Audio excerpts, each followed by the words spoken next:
150,000 people died yesterday. You didn't. But don't just nod and move on. Let that settle. Let it hit.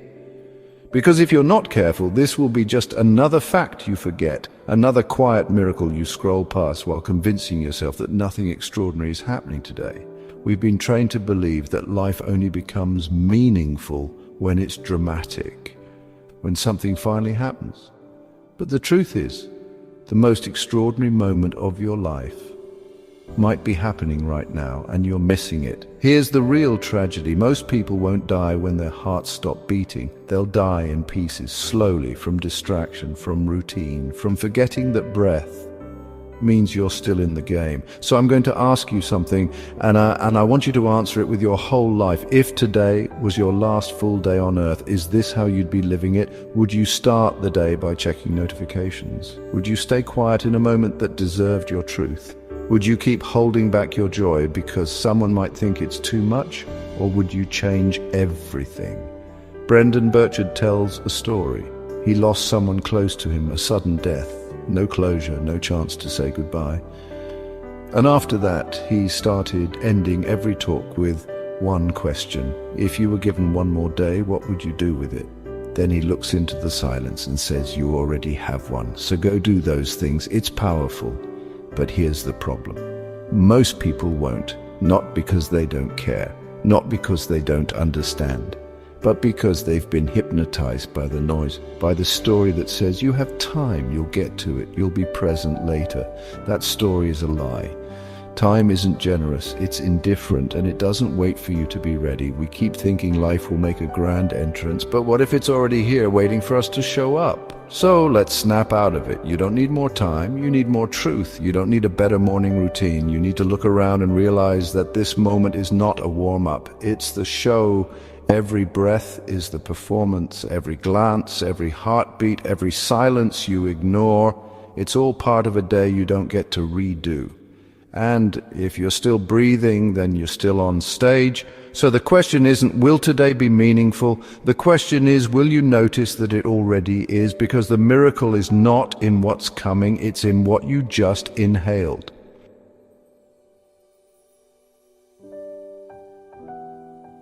Close your eyes now, open them, because this is the only time you'll ever get this exact version of today. This hour, this light in the room, this breath, this body, it's here, it's fragile, and it's all yours. So what are you going to do with it? Don't just think about it abstractly, really imagine it. Imagine someone you love, someone you lost, comes back to you for one day. No tricks, no second chances, one full day, just you and them. Would you rush to your emails? Would you scroll through strangers' lives while they're sitting right in front of you? Would you pretend not to care when your whole heart is screaming to speak? You wouldn't. You'd throw your phone across the room, you'd cry when they walked through the door, you'd drop the act and say the thing, and you'd hold on to every second like it was oxygen. But here's the uncomfortable truth. You already have that day. You have it right now, with the people who are still here, and with yourself. And you're wasting it, not because you're selfish, not because you're lazy, because no one ever told you that this is the moment that matters. That the present isn't just where you are, it's who you become. Mitsuo Aida, the Zen poet, wrote, "It's okay if we cry, because we are alive." He wasn't being sentimental, he was being real. Life doesn't require your perfection, it asks for your presence. But presence is harder than it sounds, because we've been taught to perform our days, not to live them. We rush from moment to moment, collecting achievements like proof that we exist. We chase applause from people who wouldn't recognize our silence. And all the while, the day drips away unnoticed. So here's your chance to stop right now. Stop and breathe. Feel that? That's your miracle. Simone Weil said, "Attention is the rarest and purest form of generosity." So give your life your attention today, not just the beautiful parts, not just the Instagram-worthy parts. All of it, because most people don't actually run out of time, they just run out of attention. You want to live one more day? Then be in it. Let the messy parts in, let the real you out. This isn't about being productive. It's about being present enough to matter to yourself. And if that's the only thing you do today, it'll be the only thing that ever needed doing.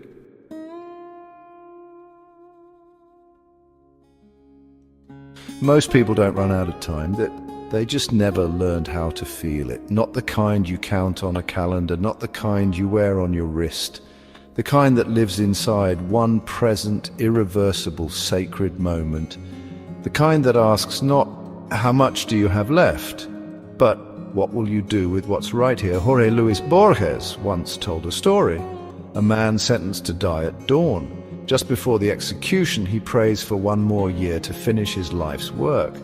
The next morning, as the firing squad lifts their rifles, time freezes. No one moves, and in that one suspended second, the man experiences a full year inside his mind. He finishes everything, and then time starts again. The bullets fly. He dies, fulfilled. That's not just fiction, that's a metaphor for the life you're not living, because you're waiting for the perfect moment, the right timing, the grand permission. But here's the miracle, you're already in the second that could change everything. You just haven't claimed it. The Tibetan monks understood this before neuroscience ever caught up. Every morning they meditate on death, not to obsess over endings, but to awaken. To remember that presence is a privilege, not a guarantee. They don't chant about forever.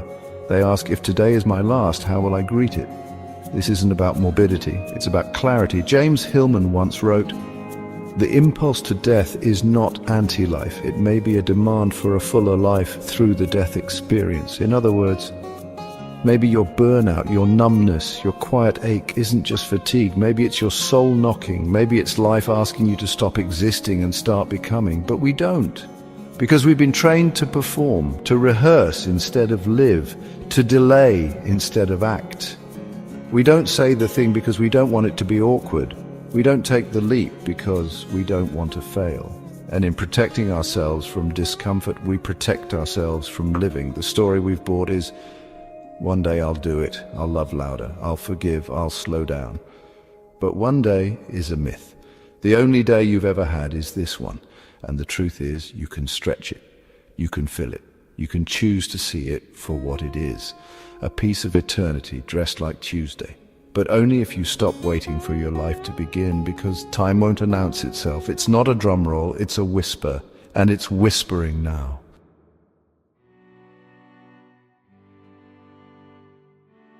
There's a silent expectation that most people carry. Be fine, be grateful, be functional. Even when your chest feels tight and your smile feels fake and your body is dragging a soul that's begging for rest. And when you can't, you feel like a failure. But what if that's not a failure? What if that's the most honest thing about you? We've been fed a version of positivity that's more about performance than truth.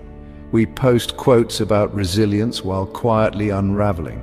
We tell people we're good because we don't want to burden them. We wear smiles like armor. But the more we pretend, the more invisible we become, even to ourselves. There's a quote by Mitsuo Aida. On rainy days, be in the rain. It sounds simple, but it's radical. It means feel what you're actually feeling. It means presence isn't just about sunsets and journaling and breath work. It's about staying with your pain when every instinct tells you to run. It means living doesn't always look like joy. Sometimes it looks like staying in the room when grief shows up. Sometimes it looks like silence or tears or cancelling the plan and letting your body rest without apology. Simone Weil said, "Love of God is pure when joy and suffering inspire an equal degree of gratitude." That's not about enjoying pain. It's about honoring the full spectrum of being alive. The highs, the lows, and the parts that don't fit neatly into Instagram captions. But most of us were never taught how to do that. We were taught to succeed, to improve, to optimize, but not to sit still in the truth of ourselves, not to say, this hurts, and I'm still worthy. Not to believe that presence can exist even when peace doesn't. Carl Jung called this the shadow. The pieces of ourselves we suppress to appear whole. But here's the paradox. What we suppress owns us, and what we integrate sets us free. So maybe your one more day isn't asking for performance. Maybe it's asking for honesty, not a curated version of you. The real you, the one who's scared, the one who's trying, the one who wants to be seen but doesn't always know how. Let that version breathe today. Let them be enough. Because this day doesn't need you to be impressive. It needs you to be real. And that's the kind of presence that changes lives, starting with your own.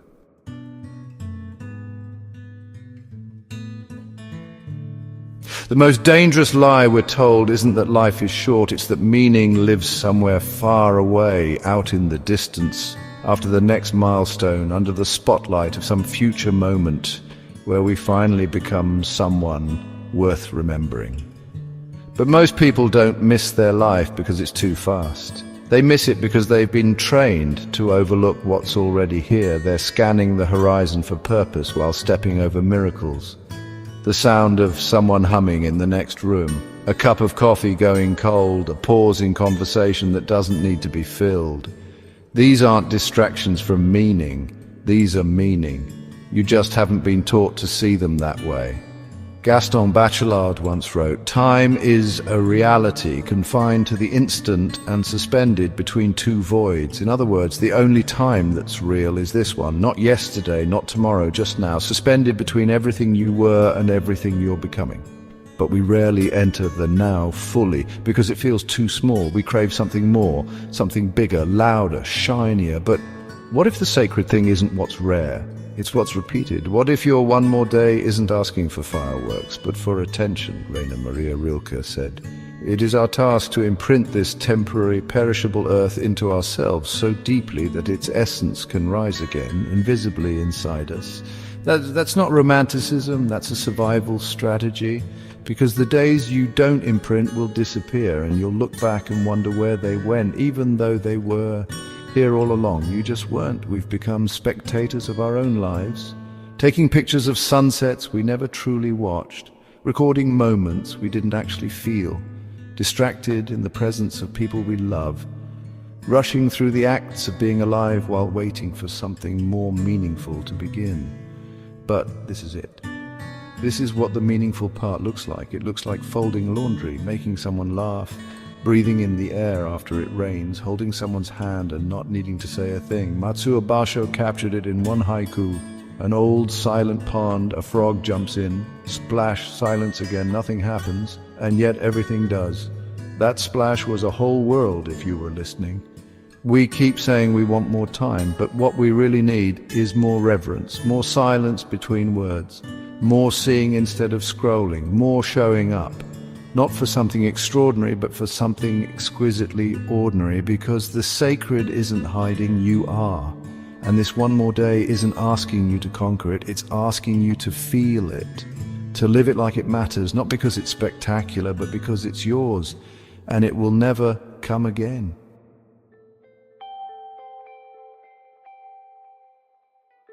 This is it, not the end of your story, but the moment where the message becomes a mirror. By now, you've remembered things you forgot were important. You've heard echoes of people you've lost. You've imagined the day you wish you could have again, and realized it's the one you're already in. You felt the weight of time, the ache of being alive, the shadow you've been hiding, the beauty you've been bypassing. And now there's only one question left. What will you do with the day that's still in your hands? You don't need more time. You don't need more motivation. You don't need to fix yourself or finish the list or become someone new before the sun sets. You just need to return. Return to the version of you who still feels everything deeply, who still believes this day matters, who still remembers that being present is more powerful than being perfect. Carl Jung said, "Wholeness is not achieved by cutting off a portion of one's being, but by integration." So don't cut anything off, bring it all with you.